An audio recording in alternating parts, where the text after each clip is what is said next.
የጀመርነው ነገር ሁሉ ተሳክቶልን በእግዚአብሔር ፈቃድ የፈቀድነው የወደድነው ደረጃ ላይ ስንደርስ ሰውነታችን ደስ ብሎት እንዳይኖር እንድንሰግድ፣ እንድንጾም፣ እንድንጸልይ ሰውነታችንን ለእግዚአብሔር እንድናስገዛ ቤተ ክርስቲያን የምታዘን አባቶች ለሁላችንም ወቅት እየጠበቁ ቀኖና የሚሰጡን ሰውነታችንን እንደ ልብ ደስ ብሎት የሚኖር የፈለገውን እየበላ የፈለገውን እየጠጣ የፈለገውን እየለበሰ እንደ ልቡ እየሆነ የሚኖር ከሆነ በመንገዳችን ሁሉ በኑሯችን ሁሉ እግዚአብሔርን በመያዝ ጠዋት ስንነሳ በመጸለይ ቤተ እግዚአብሔር መተን በመሳለም ቃለ እግዚአብሔር በመስማት መስቀል በመሳለም በረከት በመቀበል የምናጣው ምንም ነገር የለም።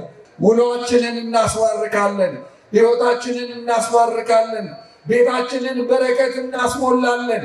ነገር ግን እግዚአብሔርን ብንተው ከእግዚአብሔር መንገድ ብንርቅ እግዚአብሔር ያደረገልንን ለእኛ የዋለልንን ሁሉ ረስተን ዘንግተን እንዲሁ ዝም ብለን ባልሆነ መንገድ የምንሄድ ከሆነ ግን እንደ እስራኤላውያን የሚገጥመንን ነገር እግዚአብሔር ልጆች።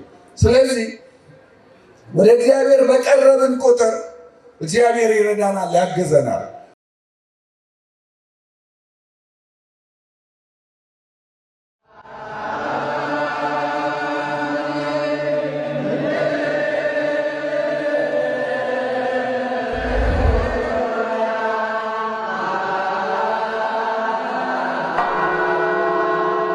ለእግዚአብሔር አደራ ስጥ። መዝሙር 37 ቁጥር 5 ላይ ያለ እግዚአብሔር ቃል ነው። እጅግ የምንወዳቸው የምናከብራቸው የገዳማችን አገልጋዮች፣ አባቶች፣ መነኮሳት፣ መምህራን በዚህች ዕለት አምላካችን መድኃኔዓለምን ደጅ ለመጥራት በቅድስት ቤተክርስቲያን የተሰባሰባቸው የእግዚአብሔር ልጆች፣ አባቶች፣ እናቶች፣ ወንድሞች፣ እህቶች፣ ሕፃናት ሁላችሁም በአምላካችን በልዑል እግዚአብሔር ስም እንደምን አደራችሁ? እንደምን አደራችሁ? እንደምን አደራችሁ? በቸርነቱ የጠበቀን በረድኤቱም ያልተለየን ክፉ ሀሳባችንን፣ ክፉ ንግግራችንን፣ ክፉ ተግባራችንን ሳይቆጥር ወዶና ፈቅዶ በቤቱ የሰበሰበን በዚህች ዕለት ስሙን ጠርተን አመስግነነው ተማጽነነው በረከት አግኝተን እንድንመለስ እድል የሰጠን የአባቶቻችን አምላክ ልዑል እግዚአብሔር ስሙ ለዘለዓለም የተመሰገነ ይሁን። መንገድህን በሉ ለእግዚአብሔር አደራ ስጥ። የሰው ሕይወት ጉዞ ነው። እንደ እግዚአብሔር ፈቃድ አንድ ቀን ከእናታችን ማኅፀን ስንወጣ ጀምረነዋል። ሁላችንም እንደ መልካችን ሁሉ እድሜያችን፣ የትውልድ ጊዜያችን ይለያያል። በኖርንባቸው ዘመናት ሁሉ በጣም ብዙ አስደሳች ነገሮች ይገጥመውናል። ያዘንባቸውም ዘመናት አልፈዋል። በእነዚያ የሕይወት ዘመናችን ሁሉ የሚያስደስተንን ነገር እየሰጠ እያደረገ ልባችንን በሐሴት የሞላ እግዚአብሔር ነው። ክፉ ነገር ሲገጥመንም የተለያዩ አናልፋቸውም ብለን ያሰብናቸው እንቅፋቶች በሕይወታችን ሲመጡም ባላሰብነው መንገድ በእርሱ እገዛ፣ በእርሱ እርዳታ፣ በእርሱ ረድኤት እንድናልፋቸው እድል የሰጠን እግዚአብሔር ያንን ሁሉ በጤናም በሉት፣ በኑሮም በሉት፣ በትምህርትም በሉት፣ በስራ ደረጃም በሉት፣ በተለያየ መንገድ ያገኘነውን መልካም ነገር እንድናገኝ እድል የሰጠን አምላካችን ነው። በእነዚህ ሁሉ ጉዞአችን ደግሞ የገጠሙንን እንቅፋት እንድናልፋቸው ኃይል፣ ጉልበት የሰጠን እግዚአብሔር።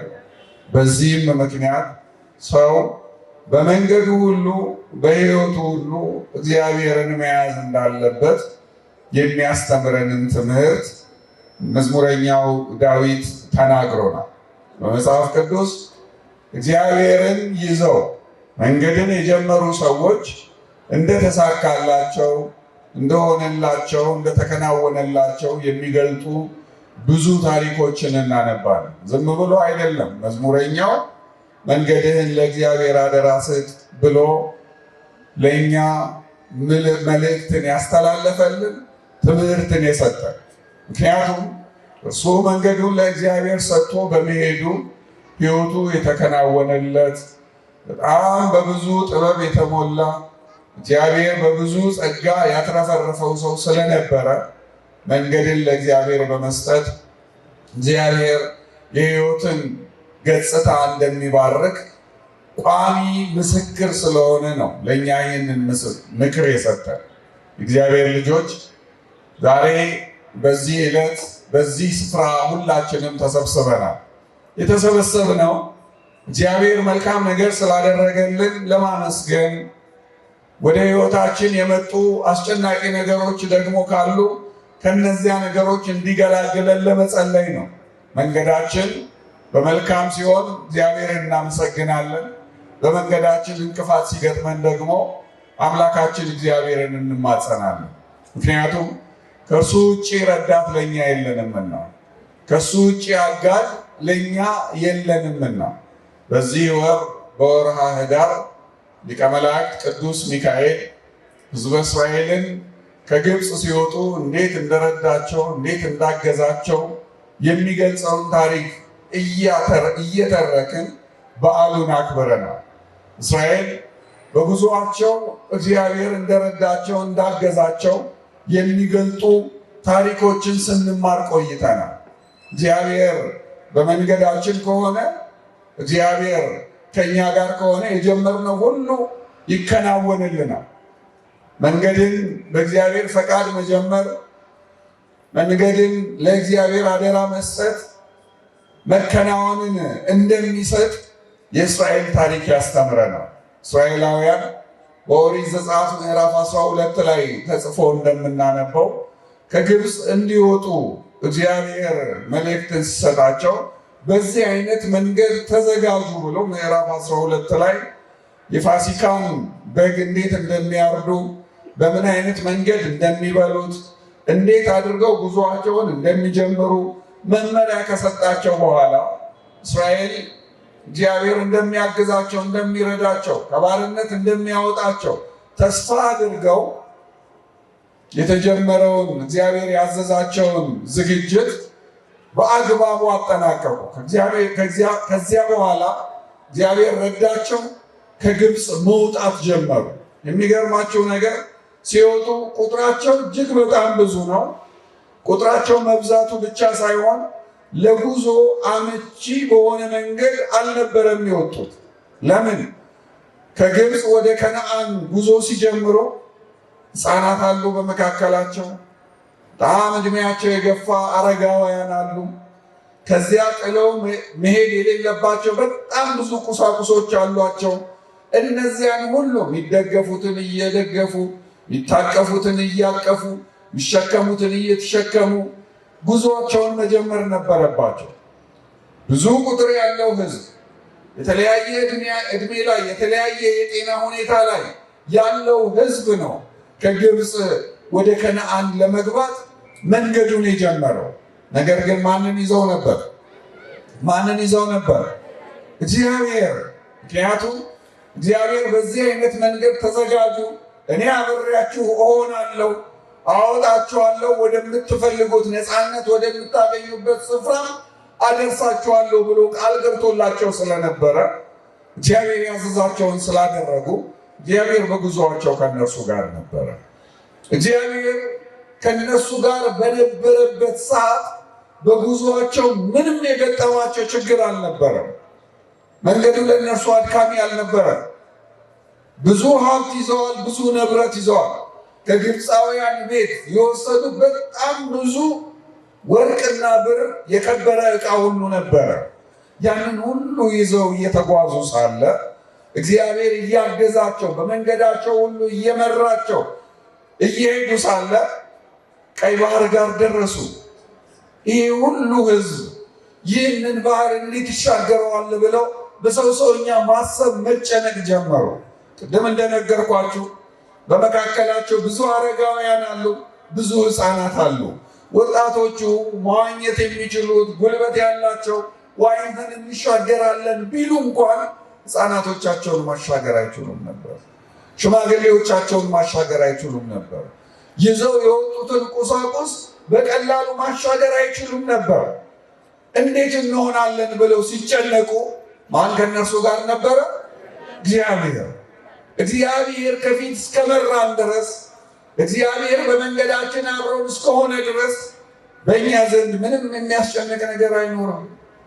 ሙሴን አዘዘው፣ ሕዝቡ አይጨነቅ፣ ያወጣኋችሁ እኔ ነኝ፣ የመራኋችሁ እኔ ነኝ፣ እዚህ ያደረስኳችሁ እኔ ነኝ። የያዝከውን በትር ወደ ላይ ከፍ አድርግ፣ እጅህን ዘርጋ፣ ባህሩን ምታዋል። እጁን ዘርግቶ ባህሩን ሲመታው ባህሩ ለሁለት ተከፈለ፣ ተሻገሩ። ያ ጭንቀታቸው ከነሱ ቀለለ። ማን አብሯቸው ስለነበረ? እግዚአብሔር። ከተሻገሩ በኋላ ወደ በረሃ ነው የገቡት። ተመልከቱ፣ በበረሃ የሚበላ ነገር እንደ ልብ የለም፣ የሚጠጣ እንደ ልብ የለም። የአየር ሁኔታውም እንደ ልብ ለመጓዝ የሚያመች አይደለም። ነገር ግን እግዚአብሔር ከእነርሱ ጋር ስለነበረ የአየር ሁኔታው ለእነሱ አስጨናቂ አልነበረ። ሐሩሩ እንዳያስጨንቃቸው እግዚአብሔር ሊቀ መላእክት ቅዱስ ሚካኤልን እንዲረዳቸው እንዲያግዛቸው ልኮላቸው ስለነበረ ደመና እያወረደ እየጋረደ የቀኑ ሐሩር እንዳያስጨንቃቸው እንዳያሰላቻቸው እያደረገ ይጓዙ ነበር። በዚያ ጉዞአቸው ተመልከቱ፣ መንገዱ ምንም ሳያስጨንቃቸው መሄድ ጀመሩ። ማታም እንደዚሁ መንገዳቸውን እንዳያቋርጡ በጨለማ ምክንያት እንዳይስተጓጎሉ ብርሃን እየበራ መልአኩ ከፊታቸው እየሄደ የብርሃን ፋና እያበራላቸው ሌሊቱም ሳያደነቃቅፋቸው ይጓዙ ነበር። በማን እገዛ? በእግዚአብሔር ሊቀ መላእክት ቅዱስ ሚካኤልን ልኮላቸው። ያሉበት ቦታ በረሃ ነው። ያንን ሁሉ ሕዝብ መመገብ የሚችል አዝመራ ያልነበረበት ቦታ ነው። ነገር ግን እግዚአብሔር ከእነርሱ ጋር ስለነበረ የመብል የመጠጥ ነገር አያስጨንቃቸውም ነበር።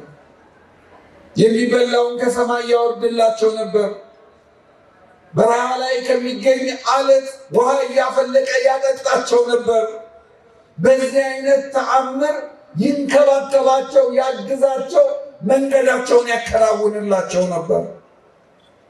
አይ የምንበላው ነገር ሰለቸን፣ የምንጠጣው አንድ አይነት ሆነ፣ ይለወጥልን፣ ስጋ አማረን ብለው ሲሉ ስጋቸውን ሊበሏቸው የሚችሉ ድርጭቶችን በቀላሉ ሊይዟቸው የሚችሉ በራሪዎችን እያወረደ እነዚህም ብሉ ይላቸው ነበር። እግዚአብሔር ሲያግዝ እንደዚህ ነው። የምንጠይቀውን ሁሉ በቀላሉ ማግኘት የምንችልበትን እድል ይሰጠናል። እግዚአብሔር እድላችንን ያከናውንልን፣ ሁሉ ነገራችንን መንገዳችንን ሁሉ ያቅናልን። የእግዚአብሔር ልጆች በዚህ አይነት መንገድ ይንከባከባቸው ነበር። ይህንን ሁሉ ያደርግላቸው የነበረው ግን ከአምልኮ እግዚአብሔር ስላልወጡ ነው። ልባቸው በእግዚአብሔር ፍጹም ይተማመን ስለነበረ ነው። ለእግዚአብሔር ያላቸው ተገዥነት ፍጹም ስለነበረ ነው። ነገር ግን እየቆዩ ሲመጡ ለመብል ሳይደክሙ ለመጠጥ ሳይደክሙ መንገድ ሳያስጨንቃቸው የአየሩ ሁኔታ ሳይረብሻቸው እንደ ልብ መጓዝ ሲጀምሩ ሌላ ክፉ ነገር ማሰብ ጀመሩ። ተመልከቱ፣ ሰው እንደ ልቡ ሳይወጣ ሳይወር ሳይለፋ ሳይደክም ዝም ብሎ መኖር ሲጀምር አይምሮ ኃጢአትን ማሰላሰል ይጀምራል። ለዚህ እኮ ነው ሁላችንም ምንበላው ምንጠጣው ሳናጣ፣ ምንለብሰው ምንደረበው ሳናጣ፣ ስራችን ተከናውኖልን ትምህርታችን ሆኖልን የጀመርነው ነገር ሁሉ ተሳክቶልን በእግዚአብሔር ፈቃድ የፈቀድነው የወደድነው ደረጃ ላይ ስንደርስ ሰውነታችን ደስ ብሎት እንዳይኖር እንድንሰግድ፣ እንድንጾም፣ እንድንጸልይ ሰውነታችንን ለእግዚአብሔር እንድናስገዛ ቤተ ክርስቲያን የምታዘን አባቶች ለሁላችንም ወቅት እየጠበቁ ቀኖና የሚሰጡን ሰውነታችንን እንደ ልብ ደስ ብሎት የሚኖር የፈለገውን እየበላ የፈለገውን እየጠጣ የፈለገውን እየለበሰ እንደ ልቡ እየሆነ የሚኖር ከሆነ አይምሮ ለኃጢአት ስለሚነሳሳ ነው። እነዚህ ሰዎች የሚፈልጉትን ነገር ሁሉ ሲያገኙ የረዳቸውን እግዚአብሔርን ረሱ። ያገዛቸውን አምላካቸውን ረሱ። በመንገዳቸው የጠበቃቸውን፣ ያሻገራቸውን፣ የመገባቸውን፣ ከጠላቶቻቸውን እጅ ነፃ ያወጣቸውን አምላካቸውን ረሱና አሁን እኛ በፊታችን የሚመላለሱ እንደ ግብፃውያን ያሉ የሚረዱ የሚያግዙ አምላካችን ተብለው ጸሎት የሚደርስላቸው አማልክት እንፈልጋለን፣ ጣዖት ይቁምልናል። ተመልከቱ፣ አሁን ከእግዚአብሔር ጋር መጣላት ጀመሩ።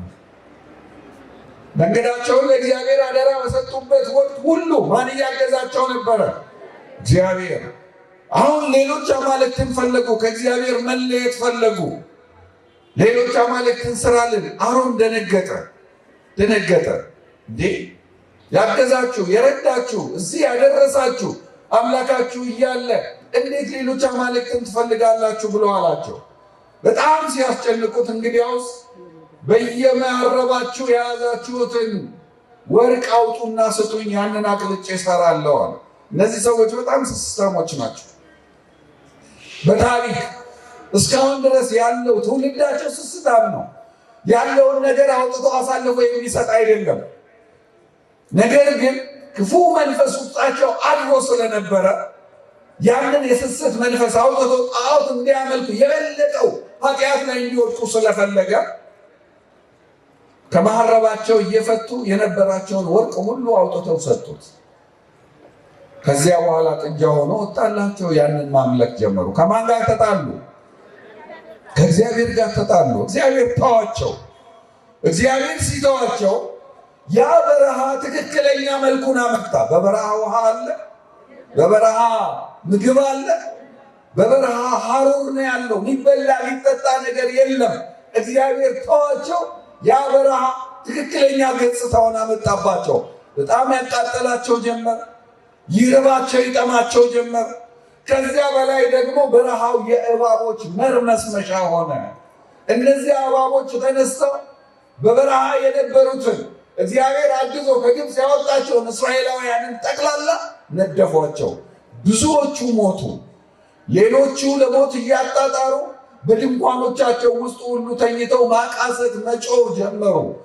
ሙሴ ወደ እግዚአብሔር ጸለየ። አምላክ ሆይ እባክህ ተዋቸው፣ ከዚህ በላይ አትቅሰፋቸው፣ የምህረት ፊትህን ወደ እነርሱ መልስላቸው ብሎ ወደ እግዚአብሔር ጸለየ። እግዚአብሔር ጸሎቱን ተቀበለ። ስለኛ የሚጸልዩ ቅዱሳንን ያላሳጣን አምላክ የተመሰገነ ይሁን። የሚለምኑልን ኃጢአተኛ ነው ይቅር በለው የሚሉልን አባቶች ባይኖሩ፣ ቅዱሳን ባይኖሩ የእኛን ሀሳብማ ሁላችሁም ታውቁታላችሁ። ዕለት ዕለት የምናስበው የሚጠቅመንን ሳይሆን የሚጎዳንን ነው። ወደ መልካም የሚያደርሰንን ሳይሆን ከጸጋ እግዚአብሔር የሚያራቁተንን ነው። እነዚህ ሰዎች በዚህ አይነት መከራ ውስጥ ሳለ ሙሴ ወደ እግዚአብሔር ጸለየ። እግዚአብሔር እንግዲያው ጸሎትን ተቀብያለሁ፣ ስለዚህ እነዚህ ሰዎች እንዲፈወሱ የነሐስ እባብ ስራና በተራራ ላይ ሰቅለህ አሳያቸው። እየወጡ ያንን የተሰቀለውን የነሐሱን እባብ የሚመለከቱ ሁሉ ከነደፋቸው ከእባቡ መርዝ ይድናሉ አለው። ከዚያ በኋላ በነሐስ እባብ ሰራና የሚታይ ቦታ ላይ ተራራ ላይ አስቀመጠው። ከዚያ በኋላ የተነደፉት ሰዎች ሁሉ እየተንፏቀቁ ከድንኳናቸው እየወጡ ያንን እባብ እያዩ መፈወስ ጀመሩ። መውጣት ያልቻሉት፣ ጉልበት ያላገኙት፣ ህመሙ የጸናባቸው፣ መርዙ ያዳከማቸው ሰዎች ግን መውጣትና መፈወስ አልቻሉም። አሁንም እግዚአብሔር ሊፈውሳቸው ሊያድናቸው ስለወደደ የሙሴንም ጸሎት ስለተቀበለ እንግዲያውስ ሌላ የነሐስ በትር ያዘና እባቡን ምታው። ነሐሱና ነሐሱ ሲጋጭ ድምፅ ያወጣል። ያንን ድምፅ እዛው ድንኳናቸው ውስጥ ሆነው ሲሰሙ ይፈወሳሉ። እግዚአብሔር የሚፈወሱበትን መንገድ አዘጋጀላቸው። ብንወድቅም የሚያነሳን አምላክ አለ። በኃጢአታችን መቅሰፍት ቢመጣብንም ይቅር የሚለን፣ ስናለቅስ ስናዝን ፊቱን የሚመልስልን አምላክ አለንና የእርሱ የአምላካችን ስሙ ለዘላለም የተመሰገነ ይሁን። ተመልከቱ፣ በመንገዳችን ሁሉ በኑሯችን ሁሉ እግዚአብሔርን በመያዝ ጠዋት ስንነሳ በመጸለይ ቤተ እግዚአብሔር መተን በመሳለም ቃለ እግዚአብሔር በመስማት መስቀል በመሳለም በረከት በመቀበል የምናጣው ምንም ነገር የለም። እንዲያውም ብዙ በረከት እናገኛለን። ውሎአችንን እናስባርካለን፣ ሕይወታችንን እናስባርካለን፣ ቤታችንን በረከት እናስሞላለን። ነገር ግን እግዚአብሔርን ብንተው ከእግዚአብሔር መንገድ ብንርቅ እግዚአብሔር ያደረገልንን ለእኛ የዋለልንን ሁሉ ረስተን ዘንግተን እንዲሁ ዝም ብለን ባልሆነ መንገድ የምንሄድ ከሆነ ግን እንደ እስራኤላውያን የሚገጥመንን ነገር እግዚአብሔር ልጆች። ስለዚህ ወደ እግዚአብሔር በቀረብን ቁጥር እግዚአብሔር ይረዳናል፣ ያግዘናል። መንገዳችንን ለእግዚአብሔር አደራ መስጠት ያለብንም ለዚህ ነው። ስለሚያግዘን፣ ስለሚረዳ፣ ጸሎታችንን ስለሚሰማ፣ የምንወደውን መልካም ነገር ሁሉ ስለሚፈጽምልን ነው። የያዕቆብን ታሪክ ታስታውሳላችሁ? ኦሪት ዘፍጥረት ምዕራፍ 28 ላይ ያዕቆብ ከአባቱ በረከትን ለመቀበል ያልሆነ መንገድን ተከትሎ ሄዶ ነበር። አባትየው ይስሐቅ የሚሞትበት ሰዓት ሲደርስ ልጁን ኤሳውን ጠርቶ ታላቅ ልጅ አንተ ነህ፣ ስለዚህ ዕድሜ እየገፋ ስለሆነ ሳልሞት የመጨረሻውን ምርቃት እንድመርቅህ የምወደውን የሚጣፍጠኝን ምግብ አዘጋጅተህ ይዘህልኝ ና፣ በልቼ ጠጥቼ ደስ ብሎኝ እጄን ጭኜብህ ባርክሃለሁ፣ እመርቅሃለሁ አለ። ይህንን ሲለው ትንሹ ያዕቆብ ተደብቆ ይሰማ ነበር። ኤሳው ይህንን የአባቱን ጥያቄ ተቀብሎ አባቱ የሚወደውን ምግብ ለማዘጋጀት ለአደን ወጣ። እሱ ለአደን በወጣበት ወደ ጫካ በሄደበት የሆነ ነገር አግኝቼ አድኜ አዘጋጅቼ ያመጣለሁ ብሎ እየተጋ ሳለ ለእናቱ ይህንን ነገረና ቀድሜ እኔ እንድመረቅ እባክሽ ምግብ አዘጋጅልኝ አለ። ተመልከቱ፣ ምንድነው የፈለገው ያዕቆብ? ምርቃት ነው፣ በረከት ነው። ነገር ግን ማን ነው የታዘዘው ምርቃቱን እንዲቀበል? ወንድሙ ነው፣ እሱ አይደለም። ለእናትየው ነገራት፣ እኔ እንድመረቅ የወንድሜን ምርቃት እንድወስድ አባቴ እኔን እንዲባርከኝ እባክሽ ቶሎ በይ ምግብ አዘጋጅልኝ አለ። ታናሽ ስለነበረ እናትየውም ተወደው ስለነበረ ከሚጠብቀው መንጋ አንዱን በጊዜው እንዲመጣ አደረገችው። አረደ፣ አወራረደ፣ አዘጋጀችለት። ለአባትየው በሚወደው መንገድ አቀረበ። አይ በኋላ ድምፄን ያውቃል፣ ሰውነቴ ደግሞ እንደ ወንድሜ ፀጉር የለውም፣ በኋላ አባቴ እመረቃለሁ ብዬ እንዳይረግመኝ ምን ላድርግ? ፀጉር የለኝም፣ ምን ልዳብስ ቢለኝስ አለ። ችግር የለም አለችና የታረደውን የበጉን ፀጉር ነጫጨችና በደሙ አድርጋ ሰውነቱ ላይ የተወሰነ የሚታይ ክፍሉ ላይ አጣብቃ ሸኘችው። አባቴ ይዤ መጥቻለሁ፣ የምትወደውን ምግብ አቅርቤያለሁና እባክህ ብላና መርቀኝ አለው። ማነህ አንተ? እኔ ልጅ ኤሳው ነኝ አለ። ግን ነው አይደለም፣ እኔ ልጅ ኤሳው ነኝ አለ። እንዴ ድምፅህ ያዕቆብ ነው፣ ና ጠጋ በላለው፣ ጠጋ በላለው። ለምንድን ነው? ሊዳብሰው፣ አካሉን ሊያየው። ሲዳብሰው ፀጉር አለው። አይ አካልህ የኤሳው ነው፣ ድምፅህ ግን የያዕቆብ ነው አለ። በላ ጠጣ፣ ደስ አለውና አቀረበውና አንተ የወንድምህ የቤተሰቦች ሁሉ አባቱን ገዢውን የበላዩን ብሎ መረቅ። የማንም ምርቃት ነው የወሰደው? የኤሳው ምርቃት ነው። ኤሳው ለፋ ደከመ። ቀኑን ሙሉ ሲደክም ከዋለ በኋላ አባቱ ያዘዘውን ነገር አዘጋጀና ይዞ መጣ። አባቴ ይኸው አቅርቤያለሁ፣ አግኝቻለሁ፣ ብላና መርቀኝ አለ። ማነህ አንተ? እኔ ልጅ ኤሳው ነኝ። አይ ምርቃትህንማ ሌላ ወሰደ። በጣም አዘነ፣ አለቀሰ። የቀረ የለም ወይ? ትንሽም ቢሆን የቀረ ካለ ያልተናገርከው ካለ መርቀኝ አለ። አይ ሁሉንም ለሱ ሰጥቻለሁ፣ ለአንተ የምልህ ነገር ቢኖር ከእንግዲህ በኋላ ለታናሹ ወንድም ተገዛ፣ አገልጋዩ ነው፣ ባሪያው ነው አለውና ተሰናበተው። ኤሳው በዚህ አዘነ፣ አዘነ። ይህንን ወንድሜንም አገለዋለሁ፣ ምርቃቴን ወስዶ ታላቅነቴን ወስዶ ከኔ በላይ ሆኖ ሊኖር አይችልም አለ። በዚህ ስለደነገጠ እናትየውም ስለፈራች ተነስ፣ ቤትህን ለቀህ ውጣ፣ በዚህ አካባቢ ወንድሜ ያለ እርሱ ጋር ሄደህ ኑር አለችው። እዚያ በኋላ ወጣ፣ ጉዞ ጀመረ። መንገድ ላይ መሸበትና ድንጋይ ተንተርሶ አደረ። ሕልም አየ። እግዚአብሔር ራሱን ገለጠለት። በሰማየ ሰማያት በሰማያዊ መንበሩ ተቀምጦ መሰላል ከምድር ወደ ሰማይ የምትደርስ ጫፏ ወደ እግዚአብሔር መንበር የሆነ መላእክት በእሷ ላይ እየወጡ እየወረዱ ሁሉንም ነገር ነው ያየው። አምላካችን እግዚአብሔር የወላዲተ አምላክ የቅድስት ድንግል ማርያምን ምሳሌ እኛን የሚረዱን የሚያግዙን ምሕረትን ከእግዚአብሔር የሚያመጡልንን ጸሎታችንን ልመናችንን ወደ እግዚአብሔር የሚያደርሱልንን የቅዱሳንን የመላእክትን ምሳሌ ሁሉ ተመለከተ።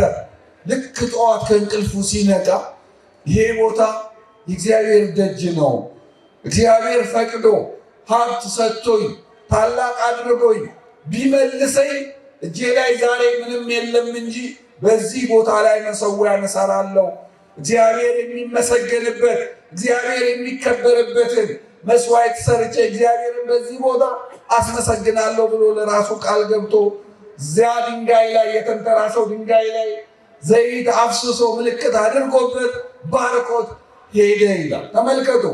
ይህንን ሁሉ መልካም ነገር መመልከት የቻለው ከቤቱ ምርቃት ተቀብሎ ስለወጣ ነው። የአባቱን በረከት ተቀብሎ ስለወጣ ነው። ተባርኳል ተመርቋል ለማለት ግን ይሄ ሰው ፍጹም ነው ማለት አይደለም። ከቤቱ የወጣው ወንድሙን አታሎ ነው። ከቤቱ የወጣው ወንድሙን አሳዝኖ ነው። የእግዚአብሔር ልጆች በመንገዳችን የምናደርገው ለመልካም ነገር መድረሻ አድርገን የምንይዛቸው ነገሮች ሰዎችን የሚያሳዝኑ፣ ሰዎችን የሚያስከፉ፣ በቤት ያሉ ሰዎችን የሚያስለቅሱ ነገሮች ከሆኑ በምንቀጣበት እንቀጣለን፣ በምንባረክበት ነገር እንባረካለን። ተመልከቱ። ይህንን እግዚአብሔር ስለባረከው ስለመረቀው መንገዱ ቀናለት፣ ተከናወነልን። ልክ ሲደርስ ያጎቱን ልጅ ነው መንገድ ላይ ያገኘው፣ ራሔልን። ወደዚህ ሰፈር እንግዳ ነኝ፣ እንግዳ ሆኜ ነው የመጣሁት። ወዴት ነው የመጣው? ወደ እገሌ ቤት፣ የኔ አባት ነው እገሌ፣ ስለዚህ እኔ ይዤ እሄዳለሁ፣ ትንሽ ጠብቀኝ አለችው። አገዛት፣ ጓደኞቿንም አገዘ። ከዚያ በኋላ ወደ ቤቷ ይዛው ሄደች። አጎቱ ቤት በሰላም ገባ።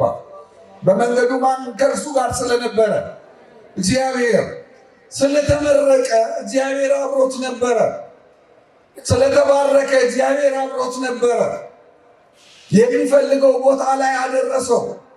እዚያ ከደረሰ በኋላ ከአጎቱ ጋር በሰላም መኖር ጀመረ። አጎትየው እንግዲያው ከኔ ጋር በሰላም የምትኖር ከሆነ እምከፍልህን እማደርግልህን ነገር ጠይቀኝ አለው። ከብቶች እያገድክልኝ ነው፣ የሚያስፈልገውን ነገር ቤት ውስጥ እየሰራልኝ ነው፣ ደሞዝ ልሰጥህ ላስብልህ ይገባልና ላደርግልህ የሚገባህን ዋጋን ደሞዝህን ንገረኝ አለው። አይ ላገልግልህና መጀመሪያ የተቀበለችኝን ይህችን ትንሿን ልጅህን ወድጃታለሁ፣ እሷን ዳርልኝ አለው።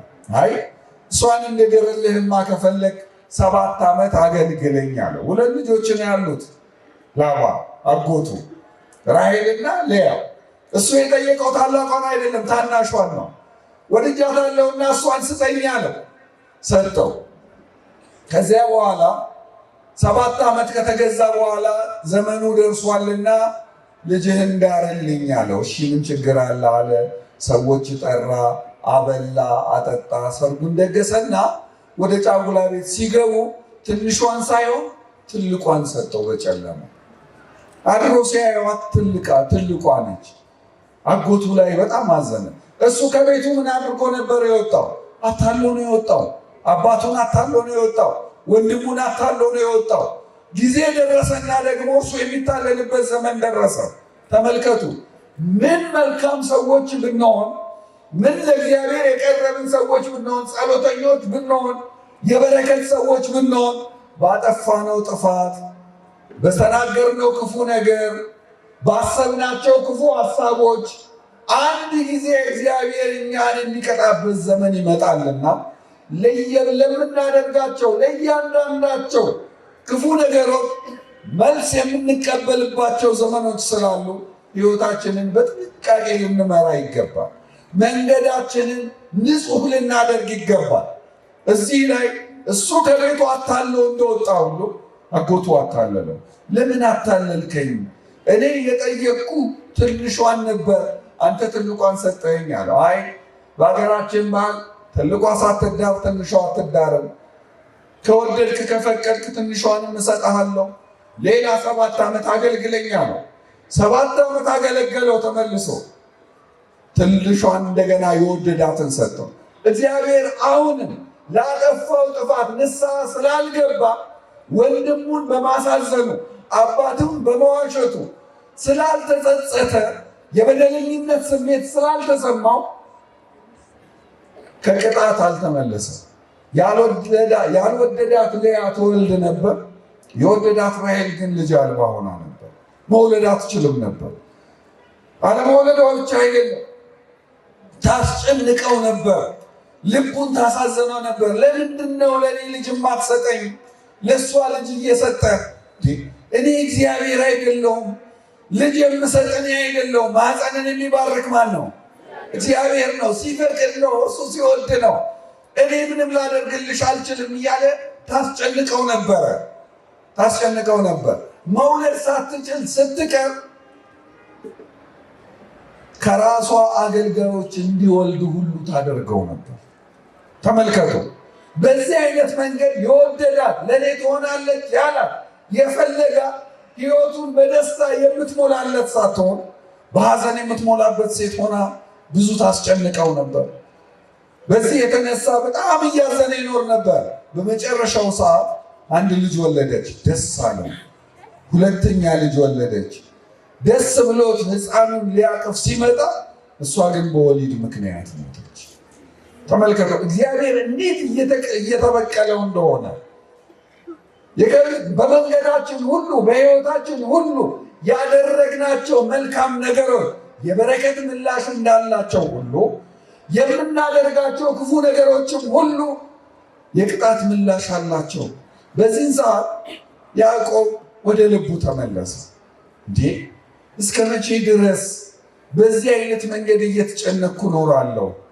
የማልወዳትን መጀመሪያ አግብቼ የምወዳት ልጅ አልባ ሆና ኖራብኝ ስታስጨንቀኝ ቆይቼ ወለደች ብዬ ደስታዬ ሳያበቃ እግዚአብሔር ወስዶብኝ ልቤ እንዲህ እያዘነ በተደጋጋሚ ነገር እየተወጋ እንዴት እኖራለሁ? ወደ ሀገሬ እመለሳለሁ። ወንድሜን ይቅርታ ጠይቀዋለሁ። ወንድሜን በድያለሁ፣ አስከፍቻለሁ፣ አሳዝኛለሁ፣ ይቅርታ አድርግልኝ ብዬ እጠይቀዋለሁ ብሎ ወደ ልቡ ተመለሰ። ተመልከቱ፣ ትልቅ ነገር እና ያደረገው። ከዚያ በኋላ ወደ አጎቱ ሄደና ወደ ሀገሬ መመለስ እፈልጋለሁ። የወንድምህ ነገር እንዴት ይሆናል? አይ ይቅርታ ጠይቀዋለሁ። የእናቴ ልጅ ነው፣ የአባቴ ልጅ ነው፣ አይጨክንብኝም። በድያለሁ፣ አስቀይሜያለሁ ካልኩት ይቀበለኛል፣ ወደ እርሱ ሄዳለሁ። አንተ ብቻ የሚደርሰኝን ነገር ስጠኝ አለው። ተመልከቱ፣ ላባ አሁንም ብልጣብልጥ ሊሆንበት ፈለገ፣ ሊያታልለው ፈለገ። ያዕቆብ ግን ልቡ ወደ እግዚአብሔር ስለተመለሰ እግዚአብሔር ወደ እርሱ ተመልሷል። ልባችን ንስሐ በገባንበት ቅጽበት፣ ወደ እግዚአብሔር በተመለስንበት ቅጽበት፣ ኃጢአታችንን በአባቶች በካህናት ፊት ቀርበን በተናዘዝንበት ቅጽበት እግዚአብሔር ወደ እኛ ይመለሳል። እግዚአብሔር ልቡን ይመልስልን፣ ዓይኑን ይመልስልን፣ በምሕረት ዓይን ሁላችንን የሚጎብኘን፣ በርኅሩህ ልቡ ሁላችንን የሚያስበን እግዚአብሔር ልጆች ልክ ይህንን ሲያስብ እግዚአብሔር ወደ እርሱ ተመለሰ። አጎቱ እንግዲያው መሄድ የምትፈልግ ከሆነ ድርሻዬን ስጠኝ ከሆነ የምትለው 1 ዓመት አገልግለኝና በዚህ ዓመት የሚወለዱ ጅንጉርጉር በጎች በጠቅላላ ያንተ ይሁኑ አለ። ተመልከቱ፣ አሁንም እያታለለው ነው። ምንድን ነው? እኛ ሀገር ታውቃላችሁ አይደለም? በጎች እንደየቦታቸው እንደየሚኖሩበት አካባቢ መልካቸው ይለያያል። እግዚአብሔር ፈቅዶላችሁ ወደ ቅድስት ሀገር ኢየሩሳሌም የሄዳችሁ ሰዎች ታውቃላችሁ። ብዙ ቦታዎችን ስለምትጎበኙ ጅንጉርጉር የሚባል በግ በዛ አካባቢ የአየር ጸባይ የለም። ወይ ሙሉ ጥቁር ናቸው ወይም ደግሞ ሙሉ ነጭ ናቸው። በአብዛኛዎቹ ሙሉ ነጭ ናቸው። አሁን ይሄ ሰው ምን እያለው ነው? ዥንጉርጉር የሚወለዱት ዥንጉርጉር በጎች ይዘህ ትሄዳለህ ብሎ ካለው ባዶ እጅህን ወደዛ ትመለሳለህ እያለው ነው። ነገር ግን ያዕቆብ ልቡ ወደ እግዚአብሔር ተመልሷል። ወንድሙን ይቅርታ ለመጠየቅ ራሱን አዘጋጅቷል፣ ንስሐ ገብቷል። ስለዚህ እግዚአብሔር ይረዳዋል፣ ያግዘዋል። በዚህን ሰዓት ይህንን ሲለው አጎቱን ሊያታልለው እንደተዘጋጀ እግዚአብሔር ስላወቀ ለያዕቆብ ጥበብን ሰጠው። በዚህ ዓመት የሚወለዱት በጎች ሁሉ ዥንጉርጉር መሆን የሚችሉበትን ጥበብ ሰጠው። በጎቹ ከጸነሱ በኋላ ወይም ደግሞ ለመጽነስ ሲዘጋጁ የሚያዩት ነገር ውስጣቸው ስለሚሳል ውስጣቸው የሚሳሉት ጽንሶች ዥንጉርጉር እንዲሆኑ የሚያስችል ነገር እግዚአብሔር ጥበብ ሰጠው። እኛ ሀገር አሁን ነፍሰ ጡር ሴት ፉንጋ ስታይ እንድች ብላ ነው አረ የምታልፈው አይደለም? ፊት ለፊት ይታያል አይታይም? አረ ለምንድን ነው እንደዚህ የምታደርግ? ያየችው ነገር ውስጥ ይሳላል ስለሚባል ነው አይደለም? ተመልከቱ፣ መነሻው ይሄ ነው። በዚህ አይነት መንገድ ልክ በልተው ጠጥተው ለመጽነስ ተዘጋጅተው ወይም ደግሞ ጸንሰው ምልክቱ ሳይመጣ ውሃ ለመጠጣት ሲመጡ በትሩን ዥንጉርጉር አድርጎ የሚጠጡት ኩልል ያለው ውሃ ስር ያስቀምጠዋል። ያንን እያዩ ሁልጊዜ ረጅም ሰዓት ስለሚቆዩ ውስጣቸው የሚጸነሱት በጎች ምን አይነት ይሆናሉ ማለት ነው? በዛ ዓመት በጠቅላላ የተወለዱት ዥንጉርጉር በጎች ሆኑ። እነዚያን ሁሉ ያዘና ሄደ። ማን ረዳው? ማን አገዘው? ለምንድን ነው ያገዘው? ወደ እግዚአብሔር ስለተመለሰ፣ የይቅርታ ሰው ስለሆነ፣ የንስሐ ሰው ስለሆነ ወደ እግዚአብሔር ስለተመለሰ ነው። ተመልከቱ። ከዚያ በኋላ እነዛን ሁሉ በጎች ከሰበሰበ በኋላ እንግዲያው አለ ለሶስት አደረገና የመጀመሪያውን ግሩፕ በእረኞች እያስነዳ ወሰደ። ወንድሜ ይቅርታ አድርግልኝ፣ እኔ ወንድሜ በድዬ አስከፍቼ አሳዝኜ አስለቅሼ ከቤት ወጥቻለሁ፣ ለመታረቂያ እጅ መንሻ የሆኑ ዘንድ እነዚህን በጎች ላንተ ሰጥቼሃለሁ። ልቡን ትንሽ መለስ አደረገ። ከዚያ በኋላ ከሁለተኛው ግሩፕ ጋር የወለዳቸውን 12ቱን ልጆች አደረገና ላከለት። እነዚህ ከቤቴ ከወጣሁ በኋላ እግዚአብሔር ባርኮኛል፣ አብዝቶኛል፣ ዘራችን ብዙ ሆኗል፣ የኔ ልጆች ናቸው፣ የአንተም ልጆች ናቸው፣ እያቸው፣ ሳማቸው ብሎ ላከለት። ከሁለተኛው ግሩፕ ጋር ኤሳው እነዚህን ልጆች ሲያይ ደነገጠ።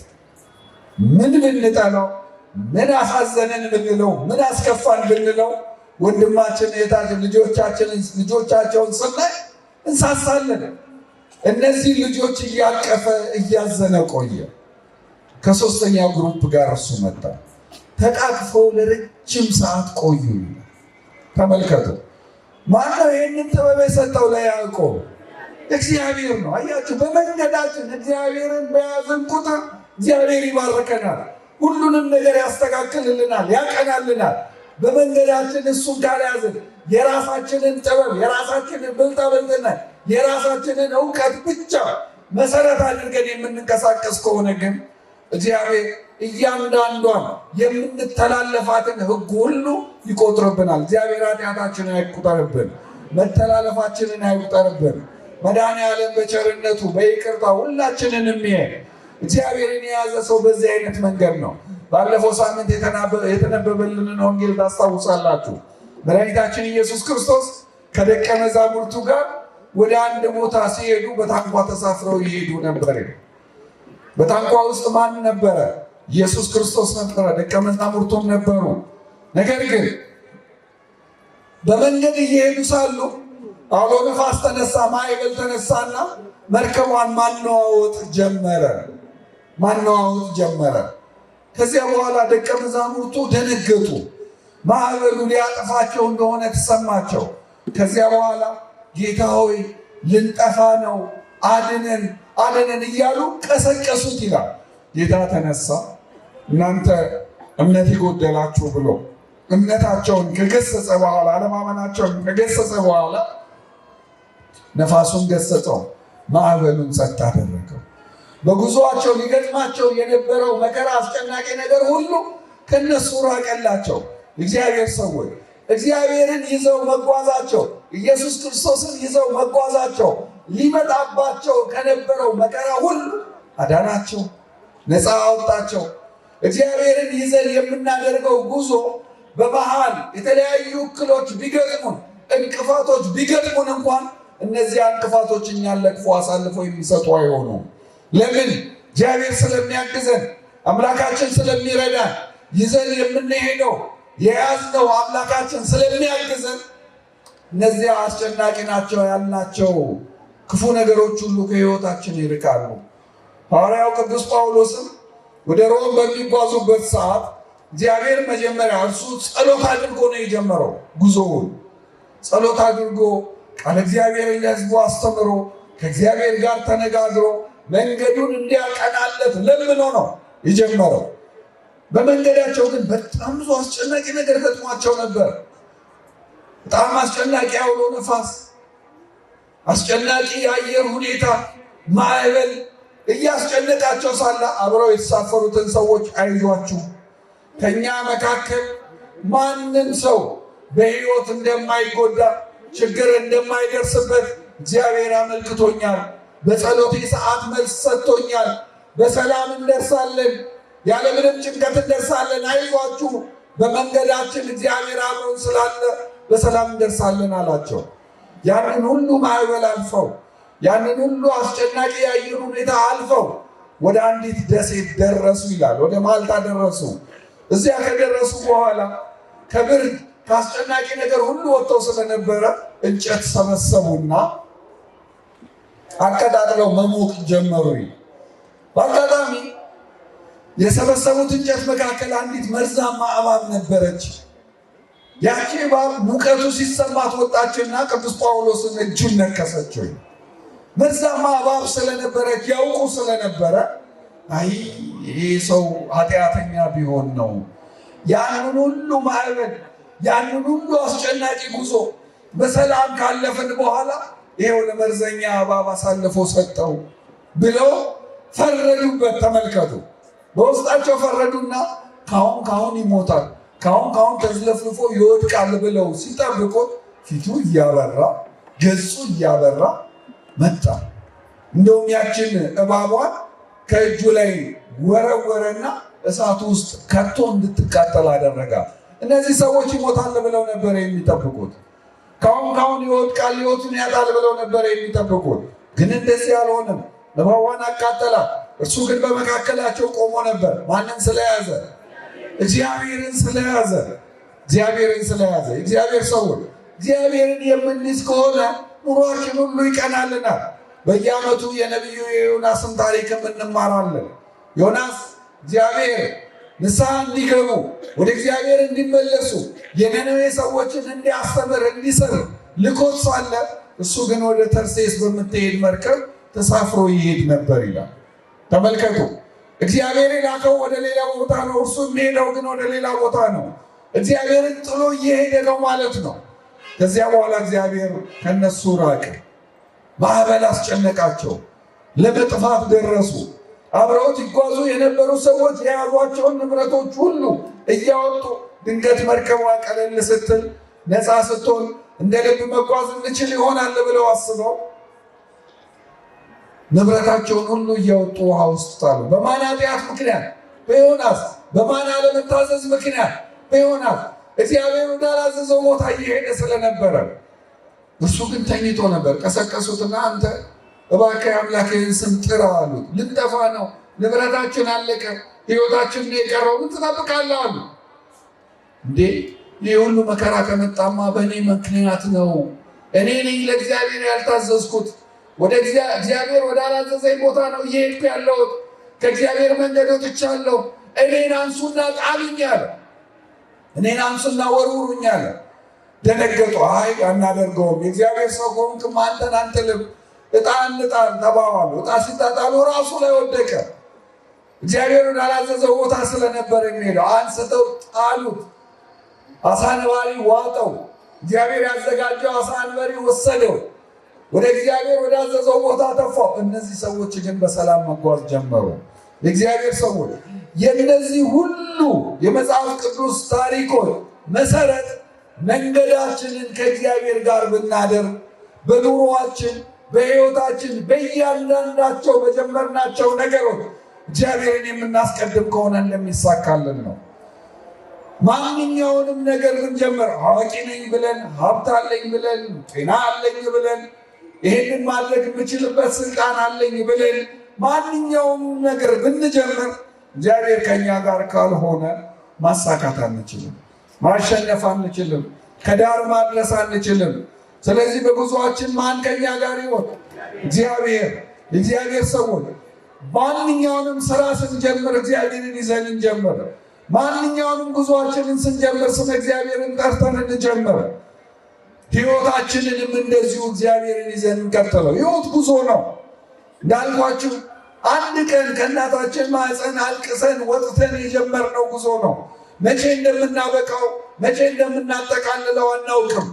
አንዳንዶች በልጅነት፣ ሌሎች በወጣትነት፣ ሌላው በጉልምስና፣ ሌላው ዕድሜ ጠግቦ በእርጅና ሊያጠናቀቀውና ወደ እግዚአብሔር ሊሄድበት ይችላል።